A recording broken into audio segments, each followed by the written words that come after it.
نحمده ونصلي ونسلم على رسوله الكريم أما بعد فأعوذ بالله من الشيطان الرجيم بسم الله الرحمن الرحيم يا أيها الذين آمنوا بالله ورسوله صدق الله العظيم وبلغنا رسوله النبي الكريم الأمين الحكيم المجيد الرؤوف الرحیم۔ الحمدللہ آج شعبان المعظم کا پہلا جمعۃ المبارک ہے، اور جیسا کہ معلوم ہے کہ آج کا خطاب جمعہ امام اعظم ابو حنیفہ رضی اللہ تعالی عنہ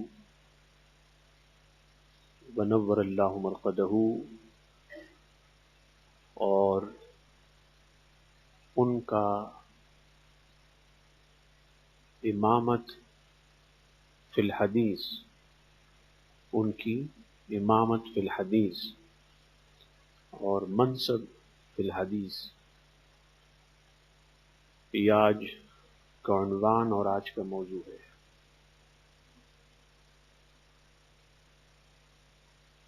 حدیث رسول صلی اللہ علیہ وسلم میں منصب امامت پر فائز ہونا اور حدیث رسول صلی اللہ علیہ وسلم میں درجہ امامت پر فائز ہونا، یہ دنیا کے مشکل ترین کاموں میں سے، دنیا کے عظیم ترین اور مشکل ترین کاموں میں سے۔ دنیا میں خال خال ایسے علماء ہوئے جنہیں اللہ پاک نے فن حدیث میں درجہ امامت پر فائز کیا، اور جو علم حدیث میں، علوم حدیث اور فنون حدیث میں امام ہوئے، ان میں سے ایک امام الائمہ سراج الامہ سیدنا امام اعظم ابو حنیفہ رضی اللہ تعالیٰ عنہ بھی ہوئے، جو نہ فقط درجہ امامت پر فائز ہوئے، حدیث، علوم حدیث اور فنون حدیث میں اور حدیث کی مختلف اشکال اور اقسام میں، بلکہ محدثین اور فقہا کے امام ہوئے۔ اللہ پاک نے جو منصب امامت فی الحدیث امام اعظم ابو حنیفہ رضی اللہ تعالیٰ عنہ کو عطا کیا، وہ ایک منفرد اور ممتاز منصب اور درجہ ہے۔ امامت فی الحدیث یعنی علم حدیث میں، علوم حدیث، فنون حدیث میں اور حدیث کے مختلف اقسام میں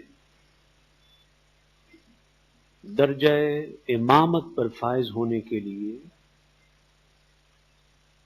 4 بنیادی شرائط اور کنڈیشنز ہیں۔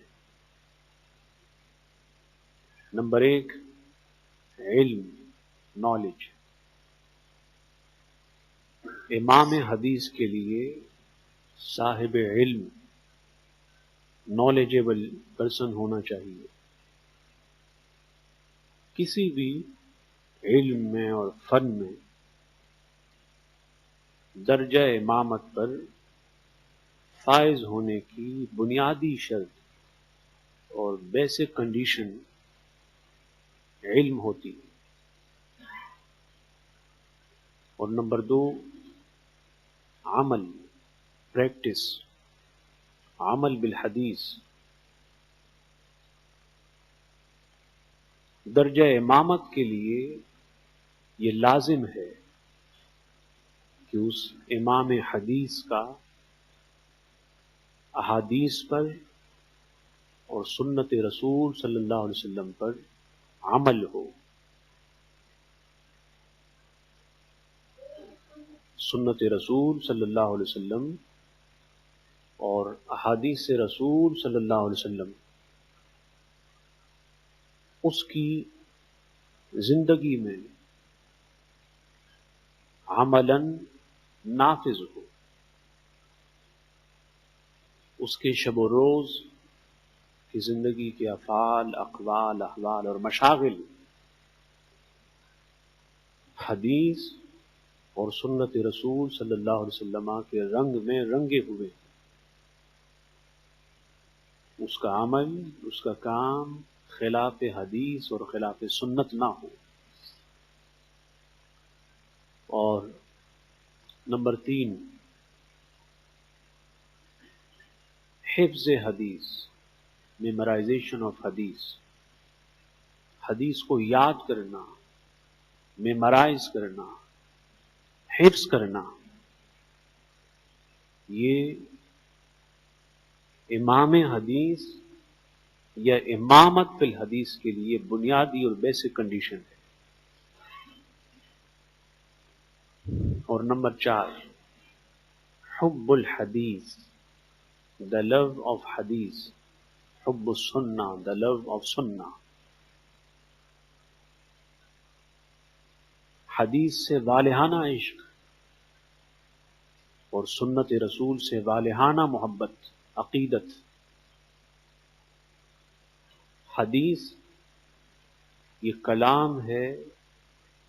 اللہ کے رسول صلی اللہ علیہ وسلم کا، اور انسان کو جب متکلم سے محبت ہوتی ہے، بولنے والے سے ہوتی ہے، تو پھر اس کے کلام اور بول سے بھی محبت ہوتی ہے، باتوں سے بھی محبت ہوتی ہے، اس کی گفتگو سے بھی، اس کے افعال، احوال اور اقوال اور اس کے کاموں سے بھی والہانہ عشق ہوتا ہے. سو جب بھی آپ سنیں کہ امام حدیث امام اعظم ابو حنیفہ رضی اللہ تعالیٰ عنہ کان اماماً فی الحدیث، کہ وہ فن حدیث کے امام ہوئے ہیں، تو اس کا مطلب یہ ہے کہ کانا عالم الحدیث، کہ وہ حدیث کے عالم تھے. کانا عاملاً بالحدیث، وہ حدیث پہ عامل تھے اور حدیث پہ عمل کے پابند تھے. کانا حافظ الحدیث، کہ وہ حدیث کے حافظ تھے. وکانا محباً للحدیث، کہ وہ حدیث کے محب تھے، حدیث کو چاہنے والے تھے، حدیث رسول کے عاشق تھے، احادیث رسول صلی اللہ علیہ وسلم کو اپنی محبت اور عقیدت کا مرکز بنانے والے تھے. اور وقت کے بڑے بڑے محدثین، حفاظ احادیث، علماء، فقہا، تابعین، تبع تابعین، اور بعد کے ائمہ صالحین آج تک اور قیامت تک، سب نے آپ کو علم حدیث میں اپنا امام مانا ہے. بعض لوگوں کے ذہنوں میں یہ مسکنسیپشن ہے، مغالطہ ہے کہ امام اعظم ابو حنیفہ رضی اللہ تعالیٰ عنہ وہ بس چند احادیث یاد تھی، 16 17، لیکن یہ ان لوگوں کی غلط فہمی ہے اور قلت علم یا پھر سوء فہم اس کے اسباب ہیں۔ امام اعظم ابو حنیفہ رضی اللہ تعالیٰ عنہ تو وہ ہوئے کہ پوری دنیا کے اکثر محدثین براہ راست، بلا واسطہ یا بالواسطہ ان کے شاگردوں میں سے ہوئے، ان کے فیض یافتگان میں سے ہوئے، ان سے علم حدیث سیکھنے والوں میں سے ہوئے اور ان کے چشمہ علم حدیث سے سیراب ہونے والوں میں سے ہوئے۔ علامہ عبدالکریم شہرستانی کی کتاب ہے الملل والنحل، اس میں انہوں نے متعدد علماء اور فقہاء کے نام بتائے، مثلا حماد بن سلیمان، امام اعظم ابو حنیفہ، امام ابو یوسف، امام محمد بن حسن شیبانی وغیرہ وغیرہ، اور ان تمام ناموں کے بعد وہ لکھتے ہیں کہ ہؤلاء کلہم ائمۃ الحدیث، کہ یہ سب کے سب،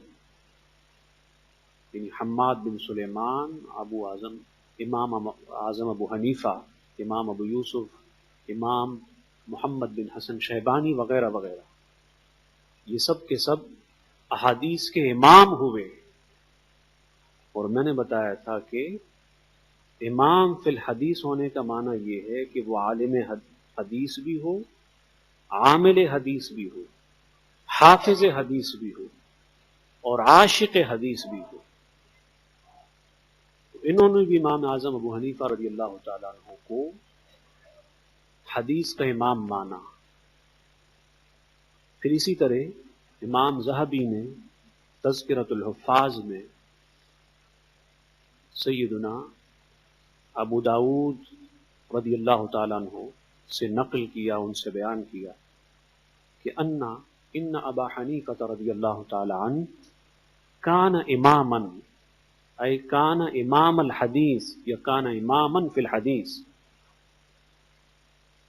کہ سیدنا امام اعظم ابو حنیفہ رضی اللہ تعالیٰ عنہ فن حدیث میں امام ہوئے۔ اسی طرح سیدنا ابو داود سلیمان بن اشعث رضی اللہ تعالیٰ عنہ صاحب سنن ابو داود، جن کے بارے میں خود علماء نے لکھا کہ کانا سید الحفاظ وکانا من حفاظ الحدیث ومن ائمۃ الحدیث، کہ سیدنا ابو داود سلیمان بن اشعث رضی اللہ تعالیٰ عنہ بذات خود احادیث کے حافظوں میں سے ہوئے، بلکہ حافظوں کے سید ہوئے، ان کے پیشوا ہوئے، ان کے امام اور ان کے آقا ہوئے۔ وہ لکھتے ہیں کہ رحم اللہ مالکن کان اماما، کہ اللہ تعالی کی رحمت نازل ہو سیدنا امام مالک رضی اللہ تعالیٰ عنہ پہ، اس لیے کہ وہ امام تھے، امام حدیث تھے۔ ورحم اللہ شافعیا کان اماما، اللہ تعالی کی رحمت نازل ہو، اللہ پاک اپنی رحمت اتارے امام شافعی رضی اللہ تعالیٰ عنہ پر، کیونکہ وہ امام حدیث ہوئے۔ پھر لکھتے ہیں کہ رحم اللہ ابا حنیفہ کان اماما، کہ اللہ پاک اپنی رحمت نازل فرمائے اور اپنی رحمت اتارے سیدنا امام اعظم ابو حنیفہ رضی اللہ تعالیٰ عنہ پر، اس لیے کہ وہ حضور علیہ السلام کے احادیث کے امام تھے۔ سو معلوم ہوا کہ حدیث میں امامت کا منصب وہ ہے کہ جس میں انسان پھر اللہ پاک کے نام رحمان اور رحیم کی رحمت کا مظہر ہو جاتا ہے۔ ویسے تو وہ سب کے لیے مہربان ہے، رحیم ہے، لیکن محدثین پر، فقہاء پر، ائمہ حدیث اور حفاظ حدیث پر وہ اپنی خاص رحمت اتارتا ہے، اور اس لیے اتارتا ہے کہ محدثین کی زبان پر ہر وقت اس کی محبوب کی باتیں ہوتی ہیں، محبوب کی گفتگو ہوتی ہے، وہ ہر وقت محبوب کے افعال میں، اقوال میں، احوال میں اور اعمال میں مصروف ہوتے ہیں۔ تو کائنات میں بسنے والوں کے لیے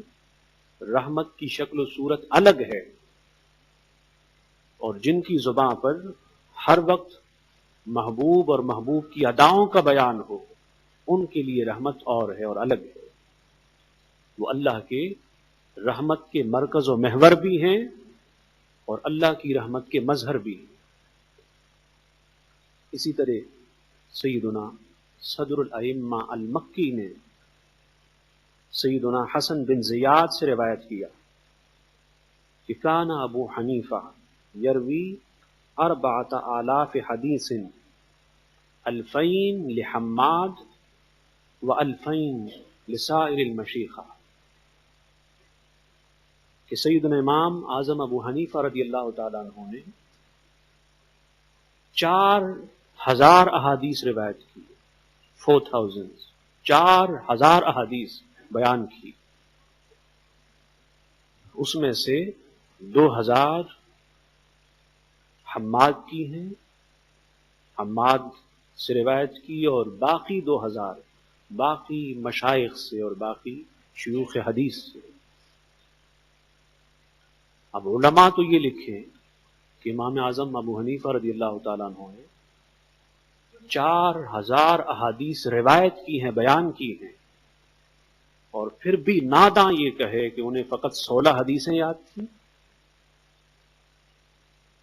یہ امام اعظم رضی اللہ تعالیٰ عنہ پر بہت بڑا الزام ہے، اور ان کے بارے میں بہت بڑا مغالطہ ہے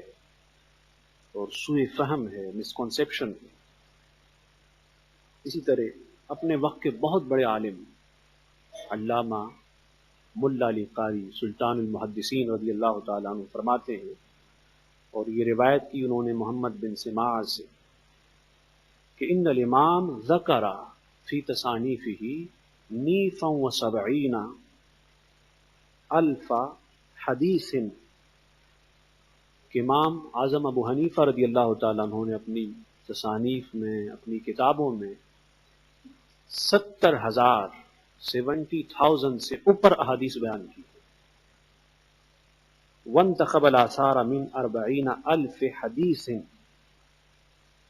اور پھر ان 70,000 احادیث میں سے امام اعظم ابو حنیفہ رضی اللہ تعالیٰ عنہ نے 40,000 احادیث کا انتخاب کیا ہے، 40,000 احادیث کو منتخب کیا ہے، اسے چوز کیا ہے،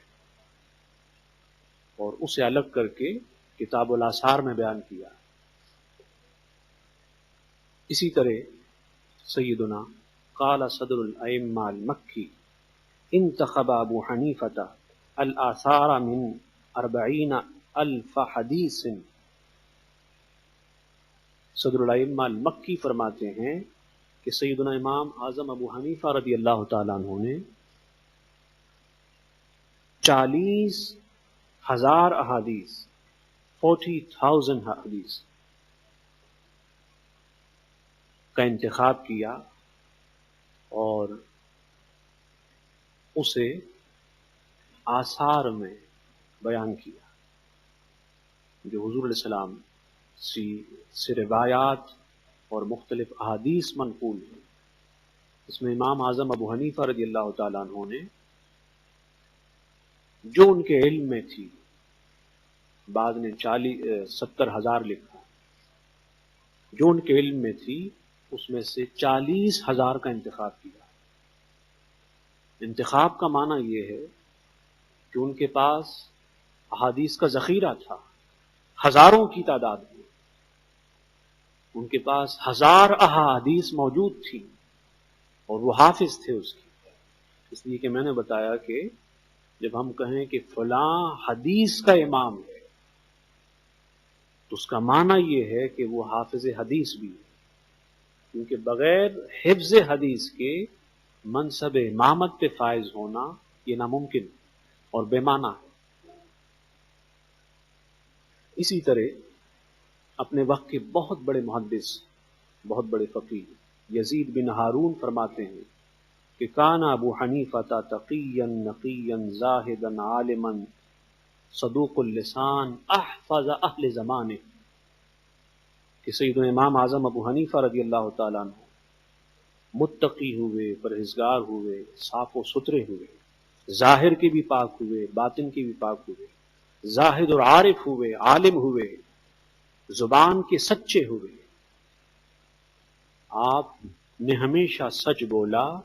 اور سچ بولنے کا درس دیا، اور فرمایا کہ کانا احفظ اہل زمانے، وہ اپنے زمانے میں تمام حدیث حفظ کرنے والوں سے بڑے حافظ تھے، زیادہ حافظ تھے. جیسے قرآن کے حافظ ہوتے ہیں تو ایک زمانہ تھا کہ احادیث کے بھی حافظ ہوا کرتے، اور 1000 احادیث اور 1000 روایات اور آثار ان کو حفظ ہوتی، میمورائز ہوتی. تو فرماتے ہیں کہ احفظ اہل زمانے ہی، امام اعظم ابو حنیفہ رضی اللہ تعالیٰ عنہ اپنے زمانے کے حفاظ حدیث میں سے سب سے بڑے حافظ ہوئے. اسی طرح جرح و تعدیل کے بہت بڑے امام سیدنا یحییٰ بن سعید فرماتے ہیں رضی اللہ تعالیٰ عنہ کہ انہ واللہ لأعلم هذه الامہ بما جاء عن اللہ وعن رسولہ صلی اللہ علیہ وسلم، کہ سیدنا امام اعظم ابو حنیفہ رضی اللہ تعالیٰ عنہ سب سے بڑے عالم ہیں ان احکام کے، ان مسائل کے، ان باتوں کے اور ان ہدایات کے جو اللہ کی طرف سے آئیں اور اللہ کے رسول کی طرف سے آئیں. تو جو اللہ کی طرف سے علم آیا وہ قرآن ہے، قرآن کی شکل میں، اور حضور کی طرف سے جو براہ راست علم آیا وہ حدیث کی شکل میں. تو اس کا معنی یہ ہے کہ امام اعظم ابو حنیفہ رضی اللہ تعالیٰ عنہ کتاب اللہ کے سب سے بڑے عالم تھے، قرآن کے سب سے بڑے عالم تھے، اور اسی طرح سنت رسول اور حدیث رسول کے سب سے بڑے عالم تھے، سب سے بڑے عالم اپنے زمانے میں، اپنے وقت میں، اپنے معاصرین میں. اور میں نے بتایا کہ وہ تابعین کا زمانہ تھا، تابعین کا زمانہ تھا،